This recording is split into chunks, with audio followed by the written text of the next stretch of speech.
السلام علیکم زما ګرانو پښتنو وروڼو، امید لرم چې روغ جوړ او خوشحاله به یاستئ او د صحت جامې مو په تن وي. ګرانو پښتنو وروڼو، زه درته بیا د یوې نوې ښکلې او اساسي طریقې سره حاضر شویم. پاک رب دې وکړي چې دا طریقه مو خوښه سي او یو څه ګټه ترېنه پورته کړئ. دوستانو، طریقه د هغه کسانو مبارک د کوم کسان چې غواړي مونږ مزاحم کړي یا مونږ ته مزاحمت وکړي او مونږ ته غلط مسیجان یا زموږ په اړه غلط پیسټونه وکړي. دوستانو، مونږ څنګه کولی شو چې د هغو کسانو آی ډي پر فیسبوک کې ورختم کړو او بلاک کړو. دوستانو، د دې طریقې د حل کولو لپاره دوستانو تاسو راسئ په فیسبوک باندې به کلیک وکړئ. کله مو چې فیسبوک را خلاص کړل دوستانو، دا کونج کې کومې درې خانې چې تاسو په دې باندې کلیک وکړئ. کله مو چې کلیک وکړ، راځو خپل پروفایل خلاصو. کله مو چې خپل پروفایل خلاص کړل دوستانو، په دې کې زه اوس راځم خپل فرینډز باندې یعنی ملګرو باندې کلیک کوم. کله مې چې ملګرو باندې کلیک وکړ، دا زما ټول ملګري دوستانو ماته ښیي. زه اوس راځم دې کې دوستانو زه اوس په دې کې عبدالمنان نیازي په نوم کوم آی ډي چې دا دوستانو، زه اوس غواړم چې دا څه ده که نه له فیسبوک څخه ختمه کړم، یعنې د ده آی ډي زه ور بلاک کړم. دوستانو، تاسې به د ده په آی ډي باندې کلیک کړئ. کله مو چې کلیک وکړو، دغه درې ټکي یعنې دې ته مور ویل کېږي، کوم مور چې د کلیک وکړئ. کله مو چې کلیک وکړو، کافي لینک ټو پروفایل، تاسو به دغه لینک کوم چې د پروفایل دغه تاسې کافي کړئ. کله مو چې کافي کړل، یو ځل به بیا په مور باندې کلیک وکړئ. کله مو چې کلیک وکړ، ګیو فور بلاک اور ریپورټ دیس پروفایل، دوستانو تاسو به دې باندې کلیک وکړئ. کله مو چې کلیک وکړ، تاسو ته یو نوې صفحه راوخته چې په دې صفحه کې به دوستانو تاسو په فیک اکاونټ باندې کلیک وکړئ. کله مو چې کلیک وکړ دوستانو، تاسو به دا سینډ کړئ. کله مو چې سینډ کړل دوستانو، اوس موږ ته یوه نوې صفحه راوړي. په دې صفحه کې دوستانو اوس موږ غواړو چې په ریپورټ پرابلم پروفایل باندې کلیک وکړو. کله مو چې کلیک وکړو،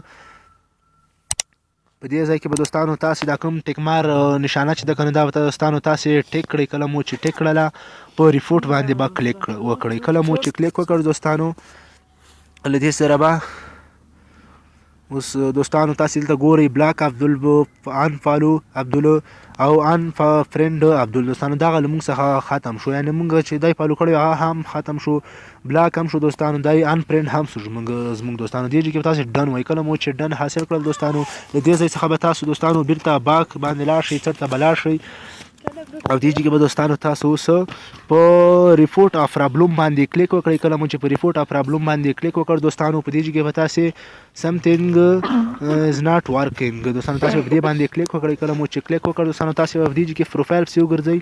دوستانو دغه د پروفایل، زه په پروفایل باندې کلیک کوم. کله مې چې پروفایل باندې کلیک وکړ، کوم لینک دوستانو چې موږ هلته کافي کړی یو، د هغه په کوم لینک چې موږ د پروفایل کې کافي کړی یو، هغه لینک اوس موږ دوستانو دلته پیسټ کوو. دوستانو کله مو چې هغه پیسټ کړ دوستانو، له دې ځای څخه دوستانو اوس موږ خارجي ګو، ځکه هلته موږ سره یو بل خط راخلو. په دې کې نور خط هم شتون لري دوستانو، هغه خط هم باید موږ ولیکو، ځکه هغه خط ما په بل ځای کې لیکلی، زه ځم هغه خط له هغه ځای څخه راخلم او دلته یې پیسټ کوم. دوستانو اوس راځم دوستانو، دا خط کوم چې ده که نه دوستانو، زه دا ټول پیسټ کوم. سلیکټ آل به دوستانو تاسې ووایئ.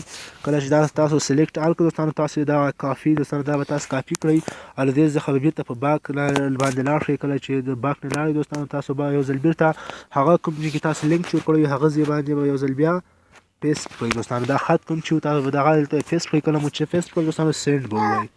کله مو چې سینډ ووایئ دوستانو، ستاسو ریپورټ کوم چې ده دوستانو دوی ته ورسېده. تھینک یو، تاسو څخه بخښنه هم شوله دوستانو. فیسبوک ته ستاسو کوم هغه چې درخواست وشو او فیسبوک له تاسو څخه مننه وکړه دوستانو، کلوز به ووایئ دوستانو. نو بېرته مثال په څټ به لاړ شئ او ستاسو درخواست قبول سو. فیسبوک له فیسبوک کار چې هغه له هغه سره هر څه کوي او په هر څومره وخت کې هغه آی ډي ورختموي. دوستانو دغه نننۍ طریقه چې ستاسو درانه حضور ته مې وړاندې کړه، تر بلې طریقې چې زه ستاسو درانه حضور ته حاضرېږم، تاسې په لوی او بخښونکي څښتن تعالی سپارم. ښه وخت، ښې شېبې.